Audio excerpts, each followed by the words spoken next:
Are you wanting to make a super soft, adorable blanket, but you don't know how to crochet or knit? Watch today's video. I have you covered.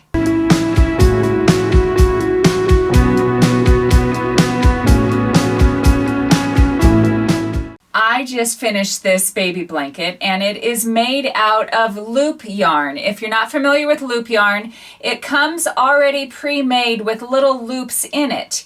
And the idea is you finger knit these little loops.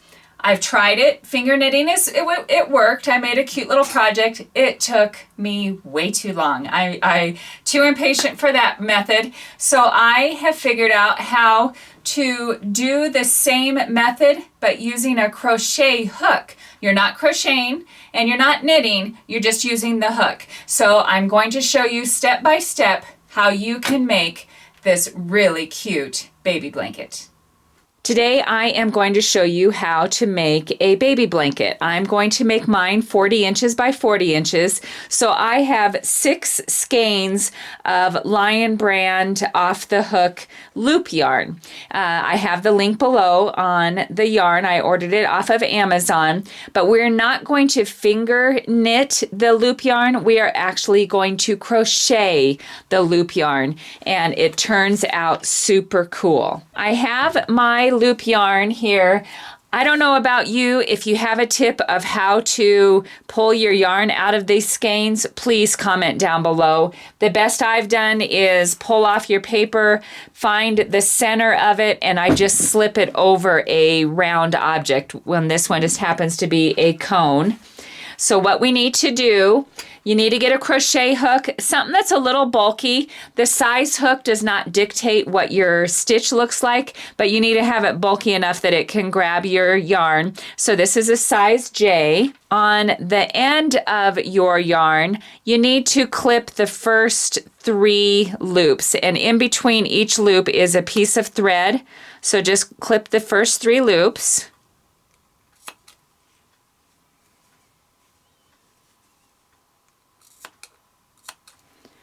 And since we're crocheting this and not finger knitting this, we need to put a slip knot as close as we can to those loops. And we'll put our hook in the first one. So my blanket is going to be 40 inches wide, so there's no need to count loops on this process. What we're going to do is we're going to stop at 40 inches, but this is the foundation row. So here's your slip knot, put it in the first loop and draw it through. Skip the next loop, put it in the next one, draw it through. Skip one, draw through.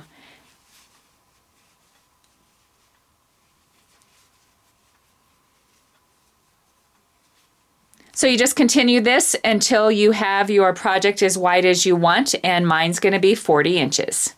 When you get down to the width you want, before you do your final measurement, give it a good pull, because these loops I'm not pulling them tight while I'm doing it. So give it a good pull, do your final measurement. And so I'm at that point where I need to turn to the next row.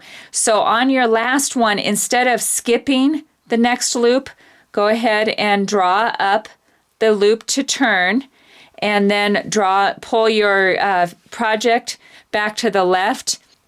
So to do the second row, go ahead. We are no longer going to skip any loops on your completed project. So your completed project, we do every single loop. We continue to skip on the yarn. So this is our next loop. I'm going to put my hook through it, draw through, and go to the next loop on your yarn. Draw through 1, draw through 2. And it does make a difference. You need to draw them through individually, otherwise it doesn't give you a smooth pattern. So again, I'm not skipping on my project, so I'm putting it in there. I'm skipping the next one on my yarn and going to the next loop through 1, through 2. Go to the next one on your project, skip the next one on your yarn, draw through 1, draw through 2.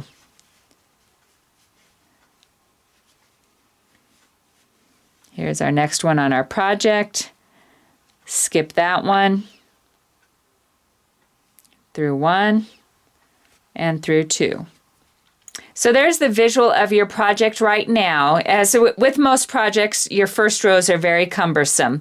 So just stay consistent. Don't skip any on your project row, but do every other loop on your yarn. I'm almost to the end of the first row, so I'm gonna just finish this off. And here's my last loop. Skip one there. And just as we did on the foundation row, go ahead and pull the next loop from your yarn. Don't skip one on the yarn this time. Pull one through to turn your project. But before I turn, I wanted to show you, this is where we're at right now. It's just a nice, big, loose, chunky blanket. I mean, I wish you could feel it. It is super, super soft. So we have, that is one row. I have already done my turn. Now you bring your project back, lay it across your lap or your table. So on the first loop, we do the first one on each. We do the first one on the bottom and on the yarn. And we continue across. So on the project, we don't skip any. On the yarn, we skip one. For each of the rows from here on out, we're going to go on our first loop, and we are going to skip that first one on your yarn. I may have told you to go into loop number 1 on row number 1, but on your first one, go ahead and skip just as you did all along. So go in the loop. Here we're skipping. Where'd you go? There we're skipping, and we pull it through. Okay, I'm ready to change a color. I have a fair amount left on this, but you do need about twice the distance, even a little bit more than twice the distance in order to make a full row, and I want to change my colors on the end. So in order to change colors, I have the gray that I want to change to. Go ahead and snip the first 3 loops, just like we did in the beginning.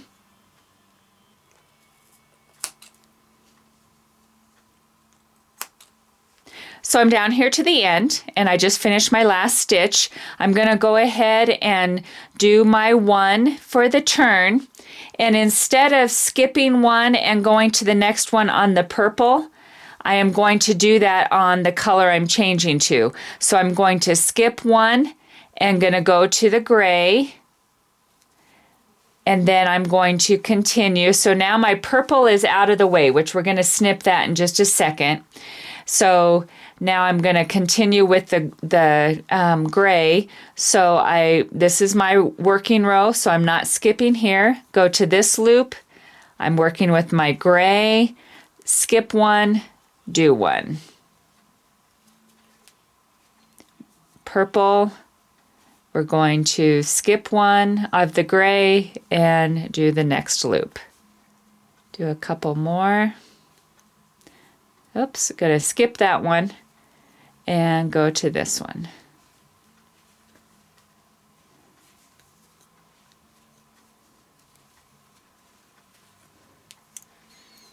Okay, now I'm going to show you what we do with the purple that we are not going to be doing anymore. So I'm going to go ahead and cut it at just before this 3rd loop. Take out the stitches between those 2 loops. And now you take your hook, and I'm just going to turn it over because it's just easier to lay it that way. We have a tail now that needs to get hidden in your stitches. So just meander your hook through the stitching. Pull the tail. There we go. Pull the tail through the tunnel. And that's pretty good. I'm going to go one more here.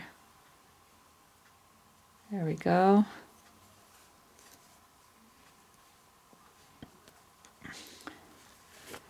And I'm going to go back the other direction just one stitch. It's just a way to kind of lock it in place.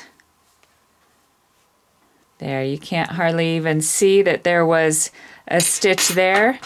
And just snip off your ending. So a couple points to remember: when you get to the end of a row, you're going to want to do the one stitch to make your turn, but then skip that first stitch and go to the next. And then when you are changing colors, do the same thing.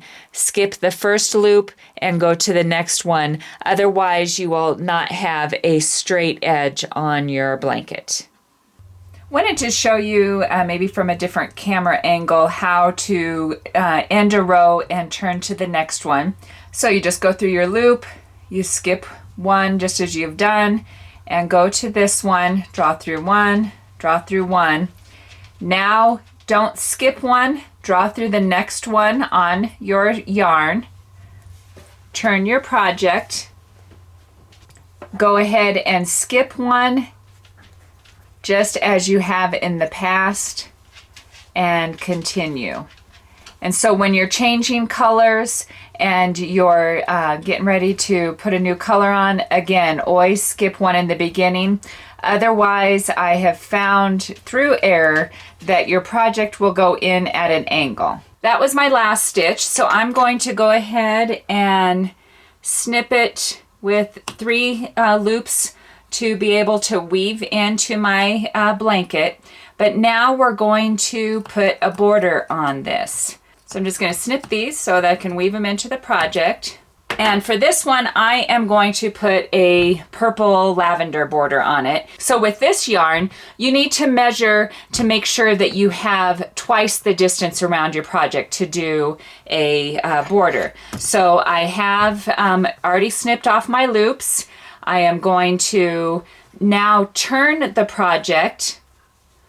I'm going to go through one loop, that's my turning one. Now on the side, we're just going to evenly space stitches along the side. So I'll go under the side of the row. I'm going to skip one loop and go to the next loop just like we've done to the whole pattern. I'm not going to gap my stitches very far apart because we do want them to be even but not stretching. So I put 2 in that first one.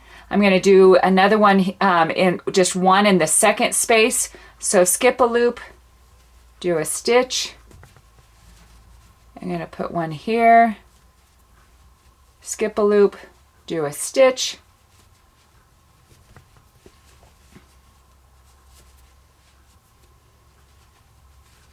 So there's what we have so far. We still have our loops out. So don't worry, it's not going to look like this. We're going to finish that off, but continue, and I'm going to show you then what you do on the corner. I'm almost to the corner, and when you get to the corner, go ahead and continue as normal. I'm going to skip that one, go with this one. So that's 1 for this direction. I'm going to go in the same hole and do 1 for the corner, and I'm going to go in the same hole, skip 1, and go 1 for this side. Now when you're on this row, you're going to continue the same rhythm, skip 1 and go through. It's just making them even all the way across. In the corners, you do 3 stitches, and when you get back around, then we'll finish it off, and I'll show you that next step. When you go around your whole project, this is the last side, and you're going into loops on this side. So it's super easy. You don't skip any on the project, always skip in 1 on your yarn and pull it through both. And you're out of the project one. Now you're back to loops from your border. So go through the loop from the border, skip 1 and go through the loop on your yarn. Now turn the project back to the direction you just came from, and you're going to get rid of your hook now. With your fingers, we're going to finish off your border. So the leading loop goes through and up. The leading loop goes through and up, through and up, and you just continue putting all of the loops inside each other, and look at that cute little braid that it makes. So the loop that is in front goes up through the middle, and you're going to continue all the way around. When you get around to where you began, go ahead and pull that loop through. And the best I have found is use the tail that you had started with. And I'm going to just, since it's such nice and big, thick yarn, just going to tie a little knot there and then hide that tail in your stitching. And there you have your completed project. One thing I do want to point out, I did notice on the border that was on the end of the rows, not on my base rows, but the border that was on the end of the rows, don't put those too close together. It made it a little bit too full. So spread out your loops on the ends. But other than that, I love the blanket. Super soft, super fast. This one ended up being 30 inches by 40 inches, and it took 5 of the skeins of the loop yarn. So when you're doing yours, if you find any tips and tricks that you can share, please let us know. Everything is a learning process on this for me. But as always, thank you for watching DIY on the House.